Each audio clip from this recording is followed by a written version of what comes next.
evening, ladies and gentlemen, and welcome to today's edition of the 7 p.m. English newscast on Info Television. Our headlines. A week-long search for 12-year-old Vanessa Nyandande has sparked widespread concern in Bafia after the young student went missing from her school. And in this newscast, we shall talk as this January has felt unlike others in Yaoundé, with the city witnessing uncharacteristic rainfall. And we spoke with an environmentalist who is going to reveal the causes and consequences of this unusual phenomenon. Those were our top stories, details in a jiffy.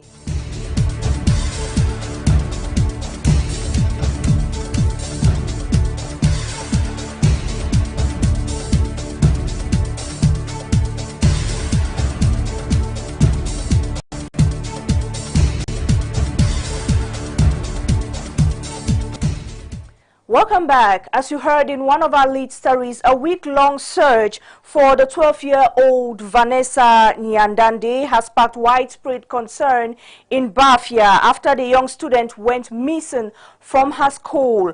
Authorities are investigating claims that her teacher handed her over to unknown individuals. Mimi Tiobo tells us more.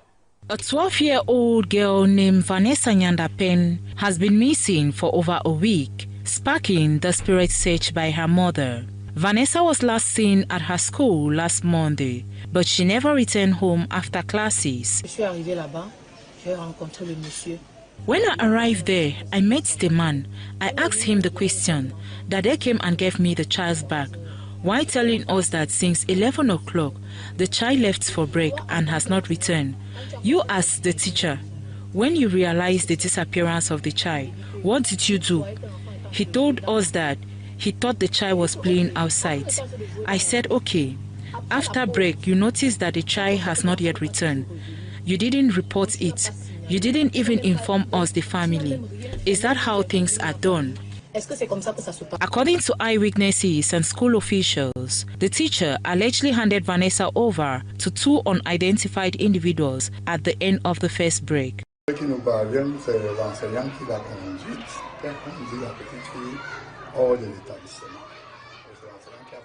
The news reaching us is the teacher who conducted the little girl outside the establishment.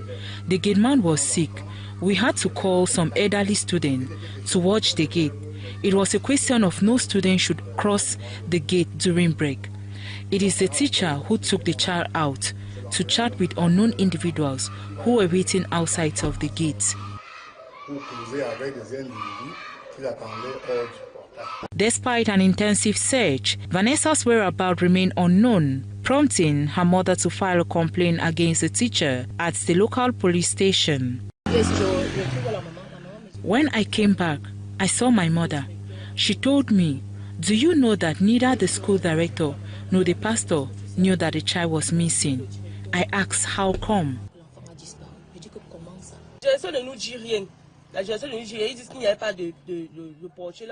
The manager is not telling us anything. They said the gate man was sick. We asked them, how come the teacher takes the child out since 11 a.m. and it's past 3? He does not inform anyone. The teacher has been questioned by the public prosecutor and is facing scrutiny. The community is growing increasingly worried, and the search for Vanessa continues. The Bafia municipality in the Mbam and Inubu division has acquired a new grader truck machine. It was presented to the local population on Monday, January 26, 2026. More highlights in this report. The community of Bafia in the Mbam and Inubu division has acquired new assets. The traditional administrative authorities, municipal councillors and populations were presented a new grader truck on Monday, January 26, 2026 by Martha Felicite Zemcha Abodio, the mayor of Bafia. We opted for acquisition of new route. We have presented our project to the municipal council. There are no more delays, so the mayor agreed on these new routes that you see.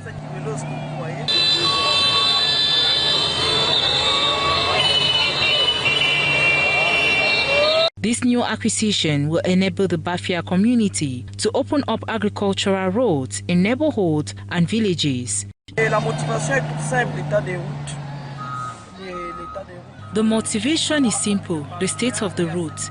In the Bafia community, we thought of elaborating and try help the population to acquire modern roads and what's the merit. The population took the opportunity to express their joy. We see that this machine contains all the devices in all the machines. We are very proud because if we can find someone who is a driver of this engine, the town of Bafia will change a lot. It will decrease the enslavement and the bad condition of the roads if ever it will be followed. But we say thank you. The population of Bafia are unanimously very happy to say thank you. The municipality now has 2 vehicles, including a Benz truck and grader truck. The chief executive officer announced the arrival of a loader in the coming months.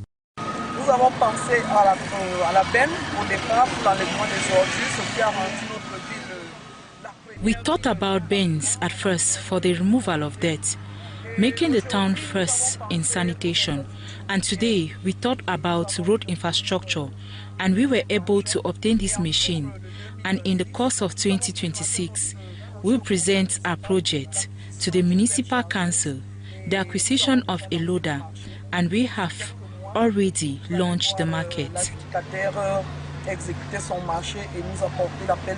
With these new machines, the community of Bafia has taken another step towards improving the living condition of its population.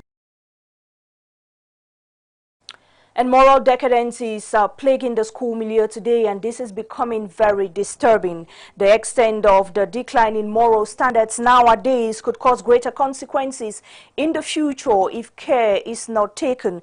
What pushes youths to indulge in such acts, and what could be done to address the situations? Reactions were gotten from the city of Yaoundé. The reports. Reports highlighted by various stakeholders point a severe decline in ethical standards among students. Moral decadence in schools has become a significant concern in Cameroon, with key issues including the rise of drug abuse, violence, sexual promiscuity, and a general lack of discipline. Reasons why students get involved in such acts could be: it is a sort of generational conflict on the part of children, and I think internet also plays a role. Children get trapped with the reality. They think that what they watch is okay to copy. They don't understand that what they watch online is different from what is real.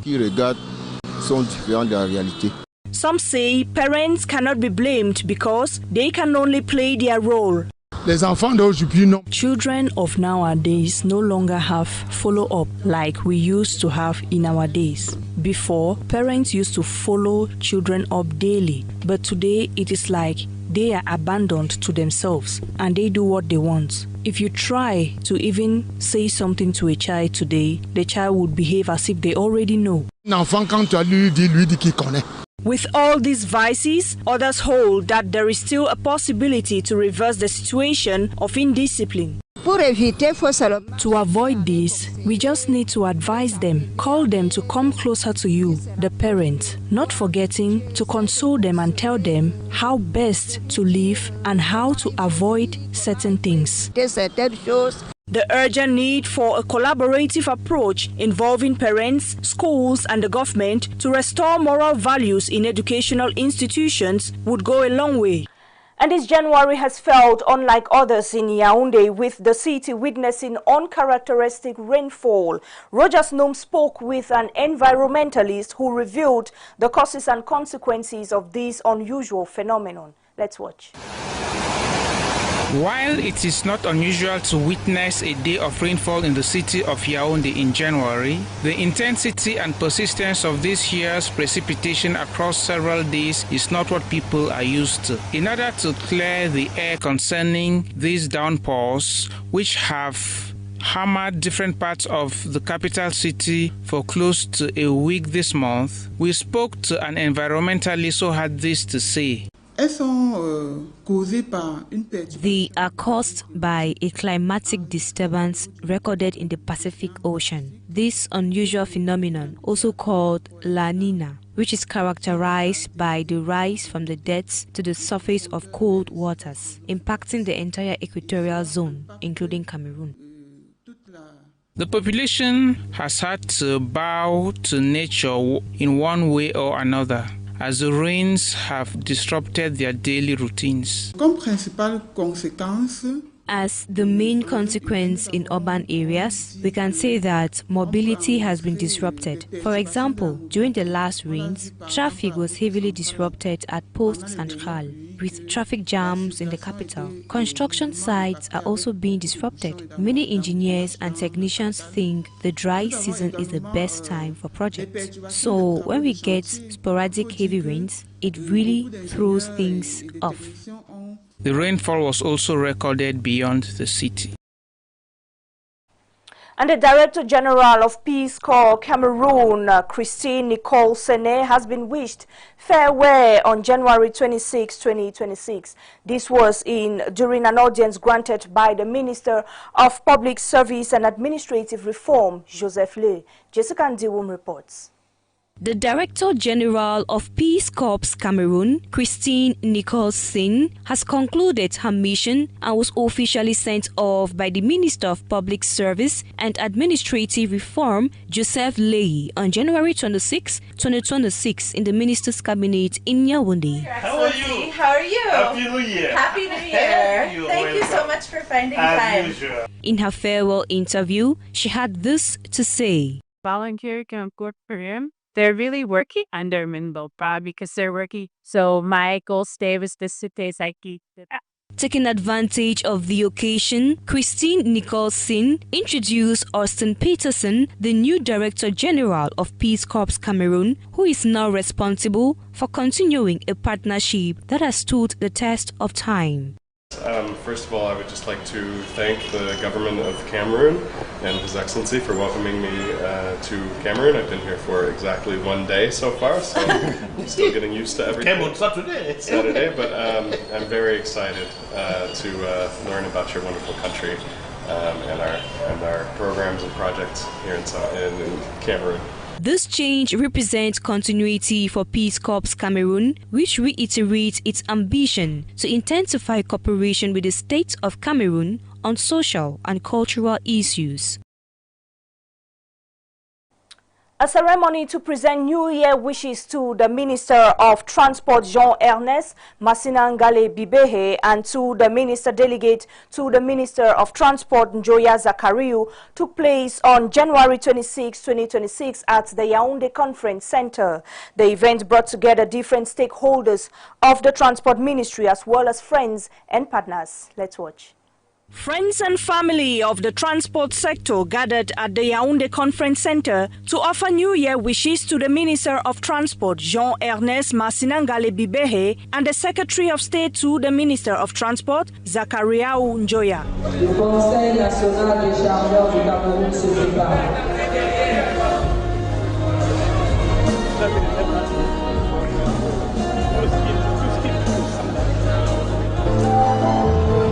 Suivra l'autorité portuaire nationale.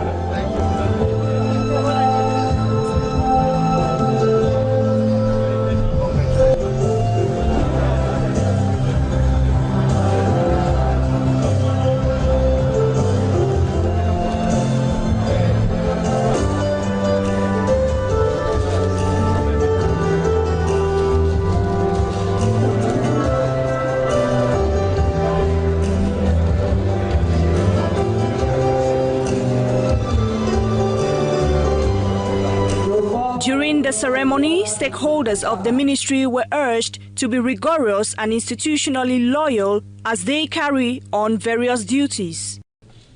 Les exigences demeurent élevées et les attentes, Monsieur le Président de la République, Expectations remain high. The President and government's expectations require our ministry to step up mobilization and reinforce action to make our sector a drive of prosperity and social unity. We must sustain achievements and launch new ambitious projects. De pérenniser nos réalisations et d'engager de nouveaux projets ambitieux.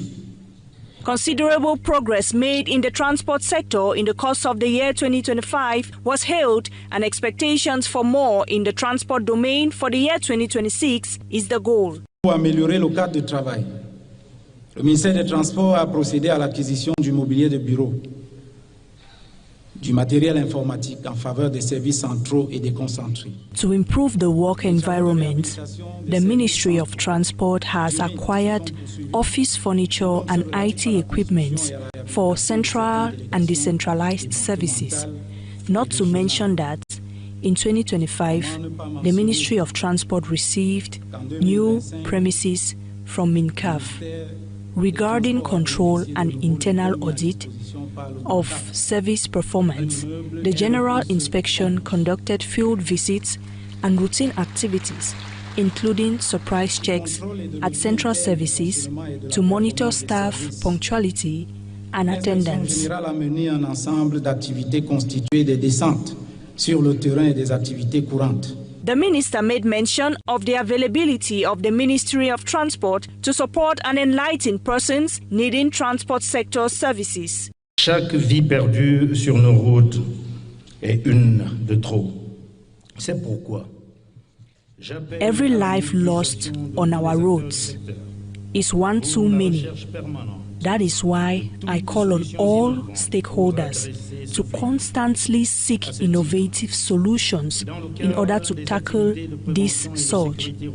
I instruct the intensification of road safety campaigns with computerized checks, integrating smart detection systems and video enforcement. De détection des infractions et de vidéo-verbalisation.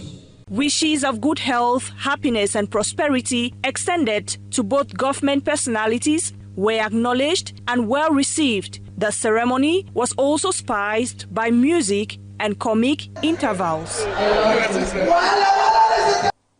And out of Cameroon, political unrest, humanitarian crises, and major sports events are making news around the world. Jessica Ndiwum compiled the latest events in the following report. Nigeria's military has confirmed it will try several officers accused of plotting to overthrow President Bola Tinubu last year, officially acknowledging a coup attempt that authorities had previously denied. In a statement released on Monday, the Armed Forces of Nigeria said investigations into the alleged plot have been concluded. Defense Headquarters spokesperson Major General Samalia Uba revealed that findings identified several officers with cases to answer for attempting to destabilize the government. According to the statement, the implicated officers will be formally arraigned before a military judicial panel to face trial. No date has been announced for the proceedings. Meanwhile, in Eastern Democratic Republic of Congo, the United Nations has launched an $852 million humanitarian needs and response plan for Somalia, targeting 2.4 million people, despite warning that funding is 40% lower than last year due to constrained resources. UN spokesperson Stefan Dujarric said the cut does not reflect reduced humanitarian needs, stressing that less than half of those in need will receive assistance, creating major gaps in essential services. He warned that without urgent funding, drought, displacement, disease outbreaks, and food insecurity will worsen. While in Gomia, Goma's central market has been severely affected by an economic crisis since the city was seized by the Rwanda-backed M23 rebel group a year ago. with traders reporting a sharp decline in customers and income. M23 Rebel, the strongest of more than 100 armed groups operating in Eastern Democratic Republic of Congo, took control of Goma following intensified fighting early last year and continues to occupy the city. The conflict has triggered one of the world's worst humanitarian crises, displacing over 7 million people. Local trader Esperance Moshashin, a 44-year-old mother of 12, says her vegetable business has steadily collapsed over the past year due to the ongoing insecurity and economic hardship. In sports, fans are planning to attend the 2026 World Cup in the United States, Canada, and Mexico may face visa challenges, but a new system has been introduced to ease travel. The FIFA prioritized appointment scheduling system, known as the FIFA Pass, has gone live, allowing fans from countries whose teams have qualified to secure faster US visa appointments. However, US authorities stress that the FIFA Pass does not guarantee a visa, as all applicants must still meet visa requirements and pass security checks. Fans from countries under the US visa waiver program, including much of Europe, the UK, Japan, and Australia, do not need the FIFA Pass and can travel using an ESTA for stays of up to 90 days. US officials say the system has reduced waiting times, with over 80% of countries able to schedule visa appointments within 60 days. The update comes as the US has paused immigrant visa processing from 75 countries, including several nations with teams qualified or likely to qualify for the World Cup. The FIFA World Cup 2026 tournament dates are confirmed, and it's scheduled to run from June 11th to July 19th, 2026. And that news from out of Cameroon takes us to the end of tonight's edition. Ladies and gentlemen, thanks very much for watching and stay in the company of our beautiful programs. Have a good evening.